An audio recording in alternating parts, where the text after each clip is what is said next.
At one point, Irish whiskey was almost lost. But when it was on the brink of extinction, one family's values paved the way for the survival of the traditional spirit. And that is the story we are focusing on today. The story of a family putting aside its own pride to help ensure that Irish whiskey would continue, eventually growing back into relevance and creating what is today's largest Irish whiskey distillery. Behind every bottle is hundreds of stories. Every step starting from growing grain until it reaches your glass, this spirit is collecting experiences and stories that I would love to tell you. It's my goal to sift through these stories, find the most meaningful, and bring them forward to your attention. This isn't another whiskey review channel or show. This is pure storytelling. I won't analyze every detailed tasting note of the spirit in the bottle. Instead, I'll dive into the details of the spirit behind the bottle. And this is the spirit of Powers. Our story starts with the founding of a small distillery in Dublin.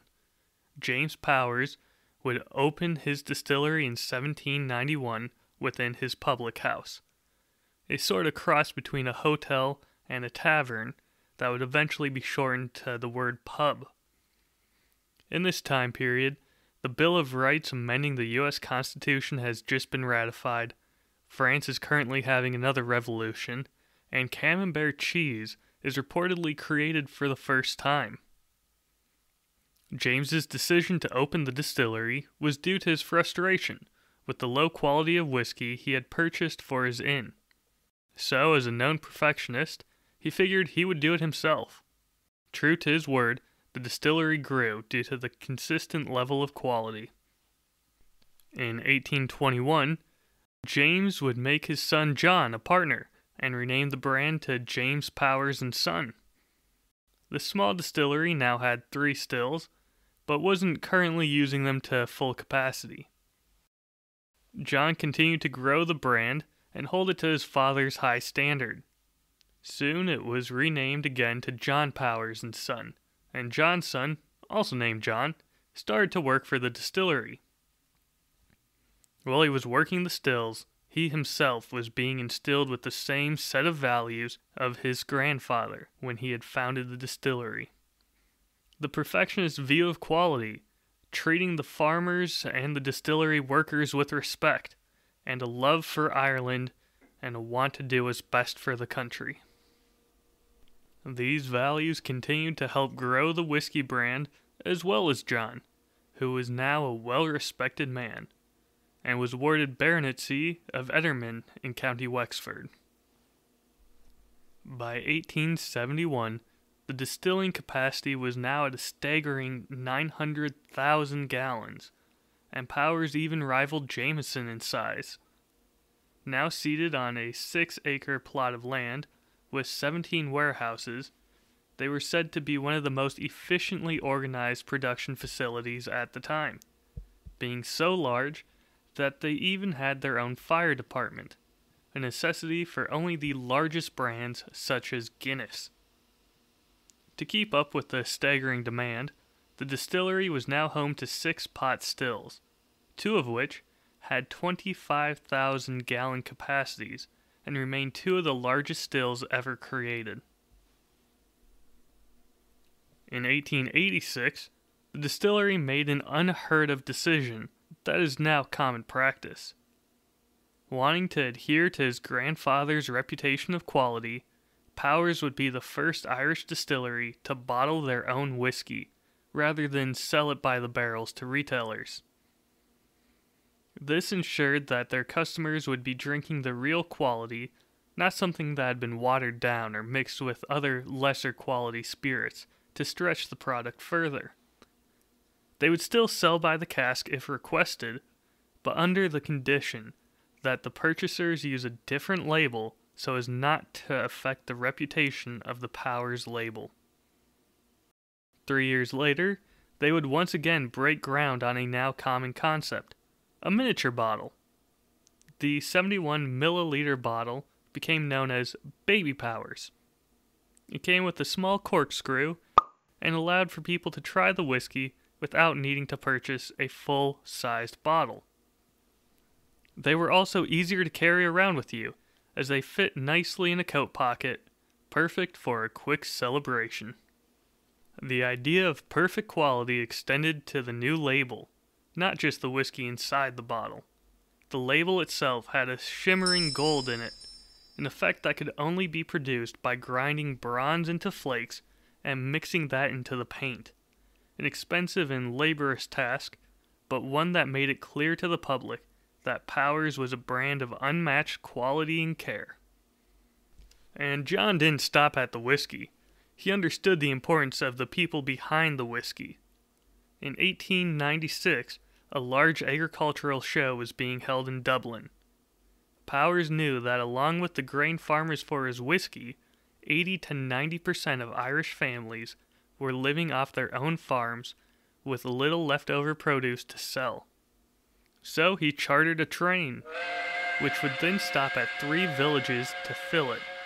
Those passengers were given a round trip to Dublin, fare to get to the show and back, entrance to the show, breakfast, and a lunch of meat and tea before making the return trip home. This was all paid for by Powers to keep the Irish people happy and healthy.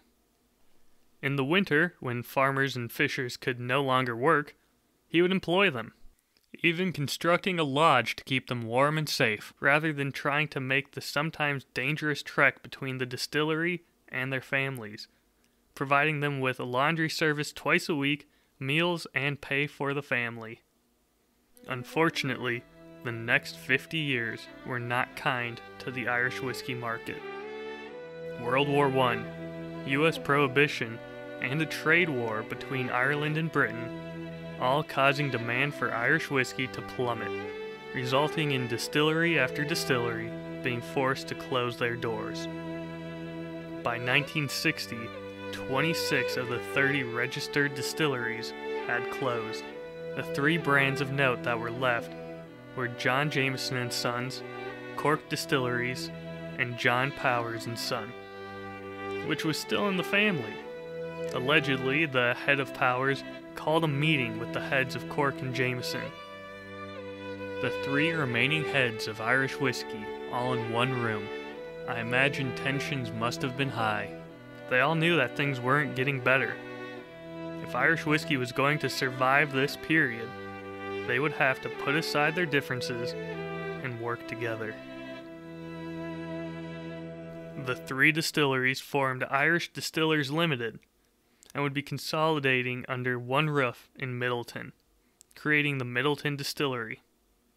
But if they wanted to ensure that Irish whiskey would continue, they would need to put all of their power behind one brand. But these were all family brands, and they were being asked to stop pushing for themselves their family's history and heritage. That was a daunting task. How do you know which brand to pick? A vote? Everyone would vote for themselves. It is eventually agreed that research will be conducted on which of the 3 brands has the best recognition, and that will be the brand that all 3 will rally behind. That brand was not Powers. It was Jameson, still considered the most recognizable brand of Irish whiskey today. Eventually, Irish whiskey clawed its way back into public recognition and is still fighting and growing as new small distilleries are starting to open. Powers whiskey is now once again being produced at its new home in Middleton. And in the current Powers lineup, there's even a gold label. The Middleton Distillery produces a large number of the most recognizable brands of Irish whiskey today, featuring, of course, Jameson and Powers, as well as Redbreast, Green Spot, and more. The old Powers Distillery is now the National College of Art and Design, with the giant pot stills featured outside proudly. And that is where this story ends for now. I hope that further down the line this story will continue as Irish whiskey grows and rebuilds. I've got a modern Irish distillery that I'm keeping an eye on, and we'll be looking into their story for the future. If you want to make sure you don't miss out when I eventually share that story, join my mailing list. I'll have it linked in the show description. But for now, I think I'm going to enjoy a glass of that traditional spirit.